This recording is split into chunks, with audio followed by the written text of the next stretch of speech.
Hello and welcome to another episode of the Publisher Lab podcast. I'm Shelby King and have a special guest host today.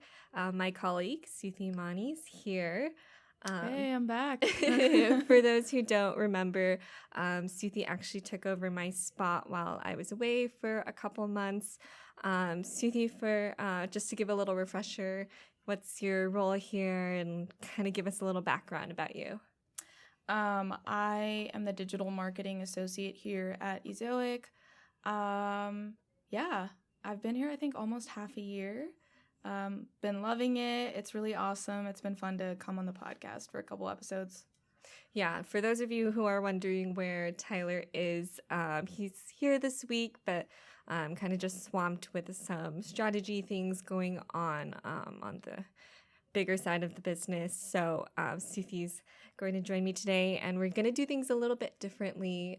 So she's chosen a couple topics, and I've chosen a couple as well, and we'll kind of just go from there. So Suthe, do you want to get started with our first topic? Yeah, the first one is, the one that's pretty much at the top of everyone's, news stories. Everyone's been talking about it. Google released another core update. That's expected to kind of send shockwaves and take effect on the search engine results like worldwide. They said there's not really any specific actions that you need to take in order to recover your site or any like negative rankings or pages that drop in rankings. There's not really anything wrong, but it's just being basically reassessed or reevaluated against content that's been published since the last Google update.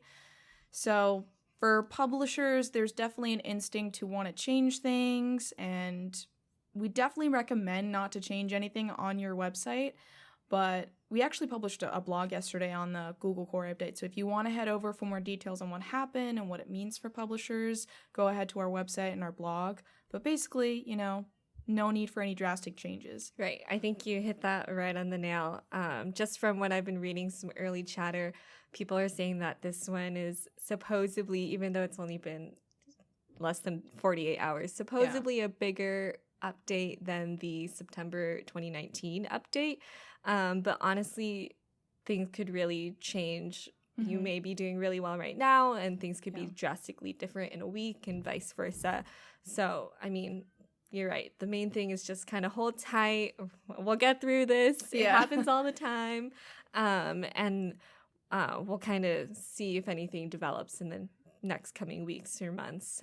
Usually there's some cool data that comes out after a core update, depending on the types of sites that have been hit and things like that. But for the most part, don't freak out. Yeah. Don't change anything. Now's not a time for redesigning your website. If you do make some big changes, it's really hard to say what those effects are caused by. Are they caused by the update, or are they caused by the changes that you made? And there's really no way to track that. Right. So just stay put, and hopefully everything will be fine and things will recover. Yeah, for sure. And they do these a couple times a year, I believe. So yeah, almost on a quarterly basis. But it's nice because they actually start to announce them. Mm-hmm. They started announcing them a while ago. And so at least you can get a heads up, even though there's nothing to do. But yeah. Yeah. Our next story is what's new in publishing. This one I found really interesting. So they had a report that they came out with yesterday with a list of findings from leading publishers that they talked to about basically business prospects for 2020. And there's a couple that jumped out to me, so I'm going to highlight them. Basically, news publishers will double down on subscriptions. So they did a survey, and half of them said that subscriptions will be their main income stream. 35% said that both advertising and reader revenue and subscriptions will have like equal importance. And then around 14% are saying they're going to rely solely on advertising. I found that really interesting just because, I had an episode with Tyler where we talked about subscriptions and how reliable it is and how many publishers, even like not even large publishers, but medium-sized publishers are trying out the subscription model in addition to advertising for revenue. Another one was podcasting. So a lot of large publishers like the Times of London or the French newspaper, I think Le Monde, they're venturing into daily and weekly podcasts and even documentaries. Also, another topic we've talked about with publishers finding other ways of showing their content by diversifying their streams of income by doing, things like podcasts and videos and things like that. So it seems like a lot of media companies are finding this approach to be very fruitful revenue-wise and engagement-wise, and even some smaller pubs are actually trying to get it more into that. Yeah, definitely. I think initially when, paywalls and subscriptions started going up, there was a lot of concern about, where are people going to find good content? Should, content be available readily for everybody? And I think people have found really a lot of success with finding a balance between putting some content behind paywalls and kind of just figuring out what works for your audience. In terms of podcasts, I know that's a really popular thing. I think for publishers, we're still kind of trying to find the balance between monetizing a podcast. I know there's a lot of complications with that, and I don't know if it's completely up and running in terms of, is it really a thing that we can depend on to, get a lot of revenue from? I think that's kind of still up in the air, but that doesn't necessarily mean that it doesn't bring in any value, because you could build a really awesome audience with it, use your podcast to launch a newsletter, things like that. So yeah, I think it's kind of, with things changing so much in the industry, trying out lots of different things is a really good idea. The next topic I have is kind of something that follows up on yours. So I wanted to share kind of a cautionary tale and an article from DigiDay about College Humor. So they're a video publisher, and they've got 13 million YouTube subscribers. So they've been around apparently for around 20 years, which is hard to imagine in the internet space. But they've got a track record for being consistently innovative and forward-thinking. So, for instance, they started to sell merchandise in 2004. They began developing original content in 2006, and by 2009, they were licensing original long-form content for streaming platforms and TV networks. So obviously, they were really ahead of their time and kind of doing some really cutting-edge stuff and really embracing that revenue diversification before it was even really a thing in media companies or for publishers. Unfortunately, just like many other video publishers, they really turned to Facebook to kind of capitalize on that. So they heavily invested in video content just for Facebook. However, as we all know, Facebook really failed to deliver that revenue for publishers. And there were also lots of years of frustration with YouTube ad rates. On top of that, the margins on branded content, which was one of the biggest sources of revenue, was dwindling because of increasing competition. So that's when College Humor decided that they wanted to launch a subscription video service that offered exclusive content called Dropped Out. So they actually surveyed 6,000 of their longtime fans to see whether this is actually something that, their users would be interested in paying for. And the majority of them said that, yeah, I want to pay for this content. So in order to do this, they split their staff into 2 different teams. So 6 people were working on the licensed content or the branded content for third parties. And then 60 people were making content for the subscription service. So with that kind of plan, what could possibly go wrong? Over the course of 15 months, Dropout attracted nearly 100,000 subscribers. And they all paid a minimum of $3.99 a month. But that revenue, on top of the branded content operation, plus advertising on YouTube and Facebook, they weren't really making enough to cover the operating expenses that was pretty much designed to get Dropped Out off the ground. So, what's the moral of the story? And to be completely honest, I'm not 100% sure. College Humor, they definitely laid way too many eggs in their subscription basket. But they did do some due diligence in that market research surveying whether people actually want to pay for their content. It also sounds like they allocated way too many resources to the subscription service. Yet, in order to make a subscription service work, you really need to have high quality, unique content that people actually want. So it's weird to see the balance between the two, and it's sad that it didn't really work out in the end. But yeah, kind of just one of those stories. Yeah, that's interesting. Yeah, I didn't hear about this, but majority said that they were willing to pay directly for the video content. Do you think like the pricing itself might have also played a role too? I mean, definitely if they were not making enough in to cover the operating expenses, then you've got to do something there. But I think their option was to do layoffs and kind of cut that overhead. Yeah. But maybe it's something of boosting the subscription fee. A lot of the times I've learned, I took a marketing research course, and sometimes even though people say they want to spend money on things or say they want this product, when it hits the market, it doesn't actually work.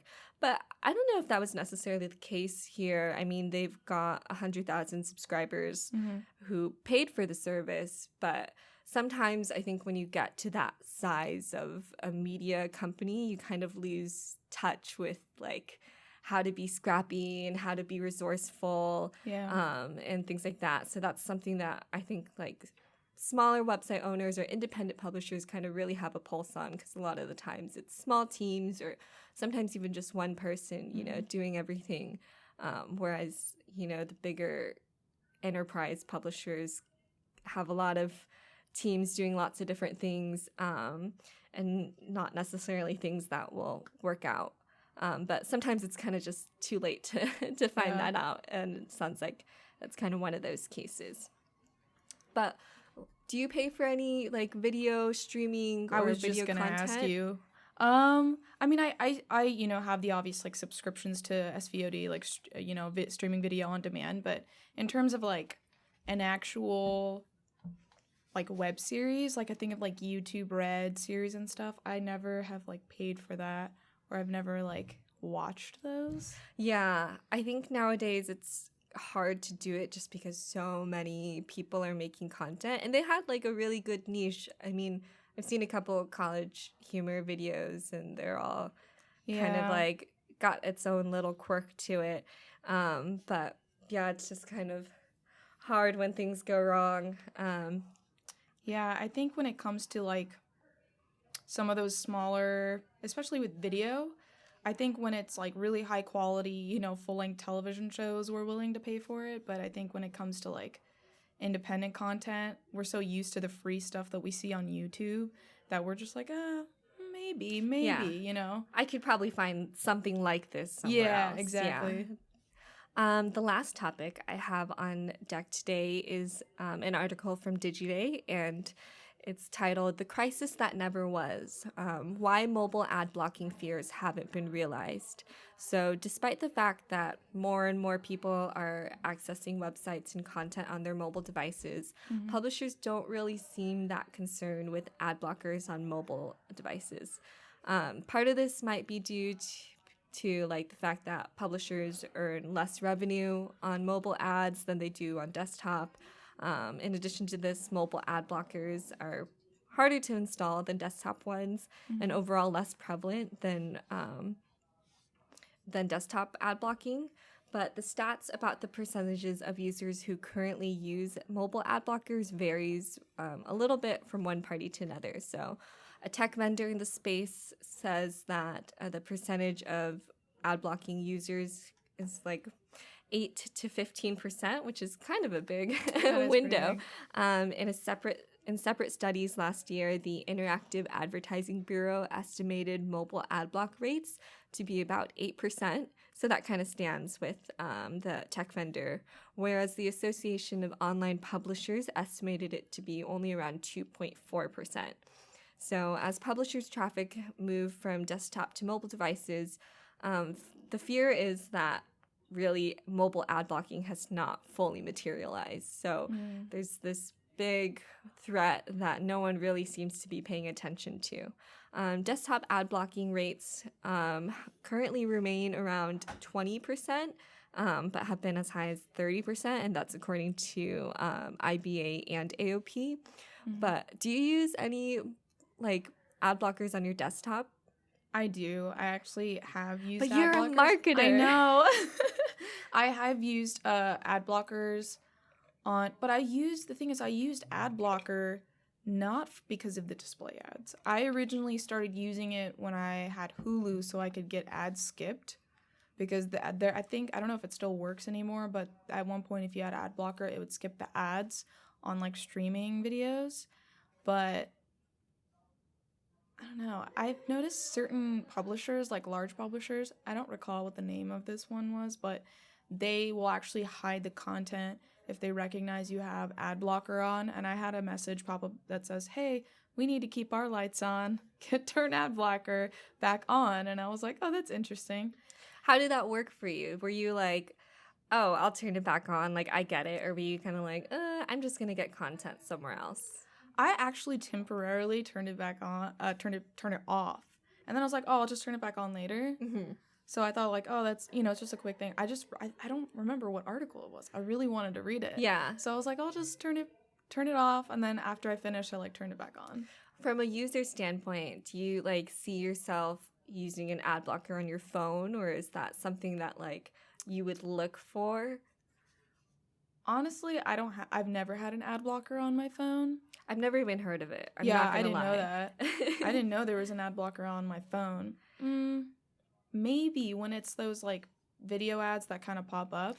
Yeah, that's a lot less prevalent on mobile to begin with. I feel like the industry as a whole has really tried hard to make the mobile experience better than, a desktop experience or easier. So I think like the issue of ad blockers is just not as prevalent. It's just like, I don't really need it on my phone. So it's interesting that DigiDay is kind of bringing this up when there's like so many other things going on. But at the same time, you never really know what's going to take you out or what's going to be the next issue or, the next problem. So yeah, that's true. Something to definitely keep in mind. But I don't really foresee it being a huge issue within the next 12 months or even it's hard to say what can even be beyond 12 months because I don't even know what's, the future of the cookie, what's going to be in like 3 months or just different government regulations. The landscape's always changing. So it's definitely important to stay ahead of things like that. Yeah, for sure. All right. Well, that's actually all the topics that we have for today. Yeah.